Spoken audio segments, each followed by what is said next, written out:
اس video میں پاکستان کے عظیم فنکاروں کو خراج تحسین پیش کرنے کا سلسلہ شروع کیا جا رہا ہے۔ ہمیشہ یہی سنتے آئے ہیں کہ پاکستان میں فنکاروں کو وہ عزت جس کے وہ حقدار ہوتے ہیں ان کے مرنے کے بعد ہی ملتی ہے۔ یہ ایک چھوٹی سی کاوش ہے کہ ان فنکاروں کو ان کی زندگی میں ہی خراج تحسین پیش کر دیا جائے۔ ایک اور بات جو یہاں واضح کرنا ضروری ہے وہ یہ ہے کہ یہاں کن فنکاروں کی عزت افزائی کی جائے گی۔ فنکار عام طور پر تو کسی اداکار، موسیقار یا گلوکار کو ہی کہا جاتا ہے، لیکن صحافی اور سیاستدان اس سے ماورا ہیں۔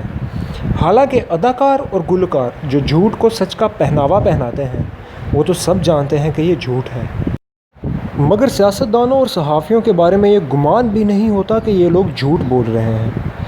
ان کی یہ فنکاری انہیں دوسروں سے منفرد اور اچھا فنکار بناتی ہے۔ سب سے پہلے جس فنکار کو خراج تحسین پیش کیا جائے گا وہ ہے ہمارے ہر دل عزیز جناب چودھری صاحب۔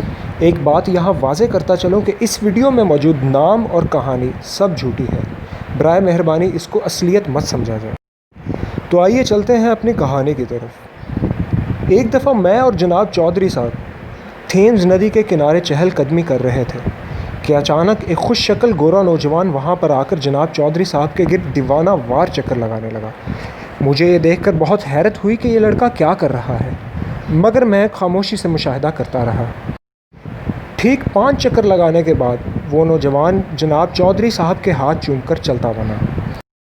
تھوڑی ہی آگے گئے تھے کہ اچانک وہاں پر ایک اور لڑکا آیا اور اس نے بھی یہ عمل دہرایا۔ صرف 2 کلومیٹر کی واک کے دوران تقریباً 7 سے 8 لڑکے اور لڑکیوں نے یہ عمل کیا۔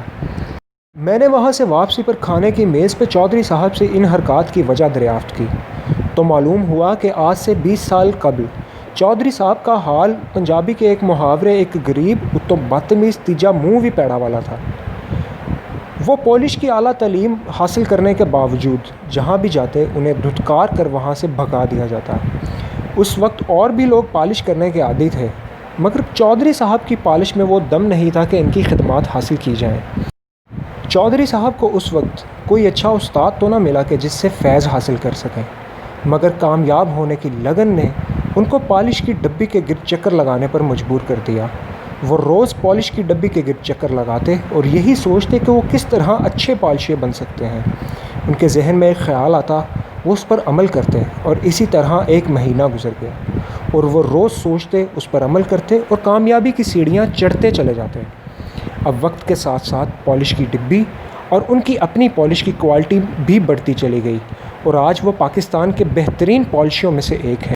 گو پالش کے اس افق پر کچھ نئے خورشید، کچھ لفافے بھی نمودار ہوئے ہیں، لیکن چودھری صاحب کی پالش کا الگ ہی مقام ہے۔ 1996 سے شروع کی جانے والی پالش کی بنا پر انہوں نے کئی بیرون ممالک کے دوروں کا بھی شرف حاصل کیا اور حاکم وقت کے ساتھ ان کی قربت کی بھی کوئی نظیر نہیں۔ حاکم وقت جو کہ ملک کے 3 مرتبہ یزید اعظم بھی رہ چکے ہیں، ان کی پارٹی، ان کا خاندان، سب لوگ ہی چودھری صاحب کی بہترین پالش کی وجہ سے ان کو استاد اعظم کے نام سے بھی پکارتے ہیں۔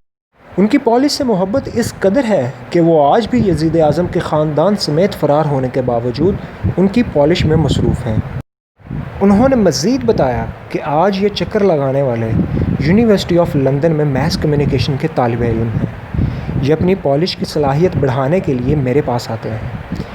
چودھری صاحب آج اس مقام پر ہیں کہ لوگ انہیں پالش کی ڈبی ہی نہیں بلکہ پالش کا پورا کارخانہ سمجھتے ہیں، اور اسی وجہ سے وہ چودھری صاحب کے فیوز و برکات حاصل کرنے کے لیے ان کے گرد چکر لگاتے ہیں تاکہ کل کو وہ بھی اپنے ممالک میں جا کر اچھے پالشیے بن سکیں۔ میرے استاد محترم جناب زی سرور صاحب بھی فرماتے ہیں کہ جو قوم پالش کرنے والے کی عزت نہیں کرتی وہ کبھی بھی ترقی کی منازل طے نہیں کر سکتی۔ ہمیں چاہیے کہ استاد اعظم کی قدر کریں اور جیتے جی ان کی خدمات پر ان کو خراج تحسین پیش کرتے رہیں۔ آپ کی دعاؤں کا طالب استاد اعظم اور ان جیسے صحافیوں اور سیاستدانوں کا مداح۔